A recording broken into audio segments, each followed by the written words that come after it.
ಇದು ಡ್ರಿಪ್ ಸುತ್ತುವುದು. ಗದಿರಿ ಲೇಪಾಕ್ಷಿ ಶೇಂಗಾ ಬೆಳೆಯಲ್ಲಿ ಡ್ರಿಪ್ ಸುತ್ತಾ ಇದ್ದೀನಿ. ಇದು ಡ್ರಿಪ್ ಸುತ್ತುವ ಮಷೀನು. ಚೆನ್ನಾಗಿ ಹಾಕಿ ಸುತ್ತುವುದರಿಂದ ಯಾವುದೇ ಥರದಂಥ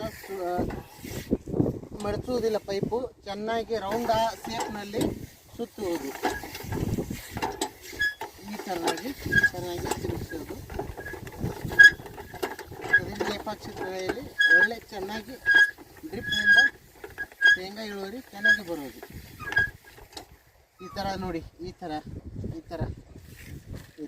ಫೋಲ್ಡ್ ಆಗೋದು. ಪೈಪು ಫೋಲ್ಡ್ ಆಗೋದಿಲ್ಲ, ಚೆನ್ನಾಗಿ ಬರೋದು. ಈ ಥರ ಬೈಂಡ್ ಮಾಡೋದು. ಈ ಥರ ಒಂದು ಚಿರಿ ತಗೊಂಡು ಬೈಂಡ್ ಮಾಡೋದು. ಥ್ರೆಡ್ ಬೈಂಡ್ ಮಾಡಿ ಈ ಥರ ಮಡಿಸಿ ನೋಡಿದ್ರೆ ಈ ಥರ ರೌಂಡ್ ಶೇಪ್ ಬರೋದು. ನೋಡಿ, ರೌಂಡ್ ಶೇಪ್ನಲ್ಲಿರೋದು ಪೈಪ್ ಸುತ್ತಲೂ ಒಳ್ಳೆ